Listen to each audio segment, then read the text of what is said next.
नमस्कार, एक मत पोस्ट में आपका स्वागत है। मैं हूं सर्वेश कुकरा। आज एक साथ दो घटनाक्रम हुए हैं। पहला घटनाक्रम ये कि हिसार में सांसद दुष्यंत चौटाला के यहाँ इनेलो के विधायक पृथ्वी नंबरदार ने हाजिरी लगाई है।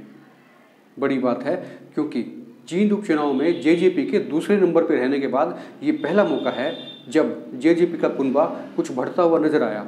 हालांकि जेजेपी के प्रवक्ताओं का ये दावा है कि पृथ्वी नंबरदार ने उन्हें समर्थन दिया है, लेकिन कोई विज्ञप्ति जारी नहीं की गई है और पृथ्वी नंबरदार की तरफ से भी ऐसा कुछ मीडिया में जारी नहीं किया गया है कि उन्होंने समर्थन दे दिया है या फिर विधायक पद से इस्तीफा दे दिया हो या फिर इनेलो को छोड़ दिया हो। हालांकि ये जग जाहिर है कि सबके सामने वो वहाँ पहुँचे और दुष्यंत चौटाला ने भी पृथ्वी नंबरदार का गर्मजोशी के साथ सबके सामने स्वागत किया है। दूसरी बड़ी खबर यह है कि इनेलो की बागडोर संभाले हुए और विपक्ष के नेता अभय सिंह चौटाला ने एक पत्रकार वार्ता की है। इस पत्रकार वार्ता में भी अभय सिंह चौटाला ने जेजेपी को टारगेट पे रखा, कई खुलासे किए, यूं कहे तो आरोप लगाए।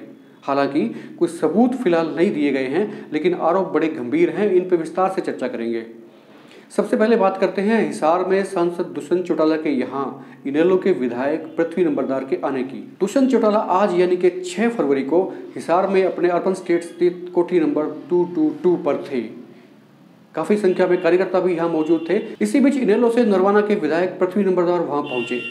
हालांकि प्रोग्राम पहले से तय था, लेकिन कार्यकर्ताओं की इसकी इससे पहले भनक नहीं थी। पृथ्वी नंबरदार के हिसार में दुष्यंत चौटाला के यहाँ पहुंचने के बाद जेजेपी का सोशल मीडिया एक्टिव हो गया। उन्होंने तुरंत प्रभाव से उनके फोटोग्राफ जारी कर दिए। सोशल मीडिया पर फोटोग्राफ भी आ गए और ये कहा गया कि पृथ्वी नंबरदार ने जेजेपी को समर्थन दे दिया है। हालांकि हमने भी जेजेपी के प्रवक्ता मनदीप बिश्नोई से बात की, लेकिन वो फिलहाल कोई ऐसा प्रस्ताव नहीं दे पाए हैं जिसमें समर्थन की बात कही हो। हालांकि जबानी तौर पर उन्होंने जरूर कहा कि पृथ्वी नंबरदार ने समर्थन देने की बात कही है। हमने जब ये पहुंचा तो क्या उन्होंने इनेलो छोड़ दी है वो कुछ कह नहीं पाए। कहा कि ये बाद में बताया जाएगा, ये बाद में इसका खुलासा किया जाएगा। उधर दूसरी ओर जींद उपचुनाव के बाद, और यूं कहें तो जींद उपचुनाव में करारी शिकस्त के बाद अभय सिंह चौटाला, जो विपक्ष के नेता भी हैं और इनेलो की बागडोर संभाले हुए हैं, पहली बार प्रेस कॉन्फ्रेंस की। इस प्रेस कॉन्फ्रेंस में उन्होंने जेजेपी को, हाल ही में बनी जेजेपी को, और यूं कहें तो पुराने अपने साथियों और अपने परिवार को टारगेट पे रखा। अभय सिंह चौटाला ने कई अहम खुलासे किए। अभय सिंह चौटाला ने कहा कि पिछले विधानसभा चुनाव में टिकटें बेची गई थी। इनेलो की टिकटों की बात हो रही है, इनेलो की टिकटें बेची गई थी।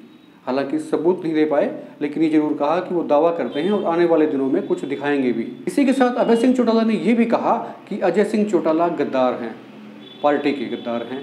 उन्होंने आरोप लगाया कि अजय सिंह चौटाला ने अपने बेटे दुष्यंत चौटाला को जिताने के लिए पार्टी की साख को दांव पर रखा। उन्होंने आरोप लगाया कि दुष्यंत चौटाला को हिसार में वोट दिलवाने के लिए उन्होंने कुरुक्षेत्र में नवीन जिंदल की मदद की, जो कि कांग्रेस से प्रत्याशी थे। अभय सिंह ने यह भी दावा किया कि इसके अलावा भी और कई ऐसे नेता हैं या और कहिए तो पार्टी के नुमाइंदे हैं जिनको अजय सिंह चौटाला ने फ़ोन किए, बातचीत की और उन्हें दुष्यंत चौटाला की फेवर करने के लिए तैयार किया गया। पत्रकारों ने जब अभय सिंह चौटाला से सवाल किया कि जींद उपचुनाव में उनकी पार्टी हाशिए पर चली गई है, तो हालांकि इसका वो ठोस जवाब नहीं दे पाए। अभय सिंह चौटाला ने जींद उपचुनाव में अपनी पार्टी की हार के कई कारण गिनवाए। हम बताते हैं आपको ये क्या कारण अभय सिंह चौटाला ने गिनवाए। नंबर 1, उन्होंने कहा ईवीएम में गड़बड़ी थी। बड़ा सीधा आरोप है। अक्सर पार्टियां जब हार जाती हैं तो इस तरह के आरोप लगाती हैं, उन्होंने भी लगाया। दूसरा आरोप अभय सिंह चौटाला ने लगाया कि इस उपचुनाव में भ्रष्टाचार हुआ, शराब परोसी गई। इसी बात को उन्होंने आगे बढ़ाते हुए ये तक कहा कि ऐसी पार्टियों का पर्दाफाश होना चाहिए और वे चुनाव आयोग से मांग करते हैं कि चुनाव में शराब परोसने वाले और वोट खरीदने वाले लोगों को बाहर किया जाए, बैन लगाया जाए। ये भी एक एक्सक्यूज था। अभय सिंह चौटाला ये कहने की हिम्मत शायद इस प्रेस कॉन्फ्रेंस में नहीं जुटा पाए कि जींद उपचुनाव में उनके कार्यकर्ता यानी कि उनकी पार्टी के कार्यकर्ताओं ने भी दिग्विजय सिंह चौटाला को वोट दिए, और वोट दिए तो क्यों दिए, इस बात पे उन्होंने कोई रोशनी नहीं डाली। इनेलो बसपा गठबंधन को लेकर पूछे गए सवाल पर अभय सिंह चौटाला को ज़्यादा नहीं कह पाए। हालांकि इतना जरूर कहा कि उनका गठबंधन जारी है, जारी रहेगा, कोई दिक्कत नहीं है। अखबारों में खबरें छपती रहती हैं और कई दिन से वो देख रहे हैं किस तरह की खबरें छप रही हैं, लेकिन उससे कोई फर्क नहीं पड़ने वाला, सफाई दी गई। नरवाना से उनके विधायक यानी कि इनेलो के विधायक पृथ्वी नंबरदार के सांसद दुष्यंत चौटाला के यहाँ हाजिरी लगाने की बात पर अभय सिंह चौटाला ने दावा किया कि पृथ्वी नंबरदार इनेलो में हैं और वो गए नहीं हैं, कहीं उनके साथ हैं। इस दावे में कितनी सच्चाई है ये आगे आने वाले वक्त में पता चलेगा। जाते जाते एक बड़ी खबर आपको और दे दें, इस तरह की रूमर चल रही है कि आने वाले कुछ दिनों में हिसार जिले से 2 मौजूदा विधायक और एक पूर्व विधायक या यूँ कहिए कि पूर्व मंत्री भाजपा में जा सकते हैं। रूमर्स में कितनी सच्चाई है ये आने वाले वक्त में पता लगेगा, लेकिन भाजपा सूत्रों का ये कहना है कि आने वाले 1 या 2 सप्ताह के भीतर तीनों लोग भाजपा में आ जाएंगे।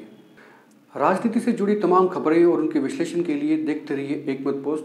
और हाँ, हमारे चैनल को सब्सक्राइब करना ना भूलें। नीचे दिए लाल रंग के बटन को दबाएं और एक घंटे के निशान को भी दबाएं ताकि जब भी कोई नया वीडियो आए तो आप तक तुरंत पहुंच जाए।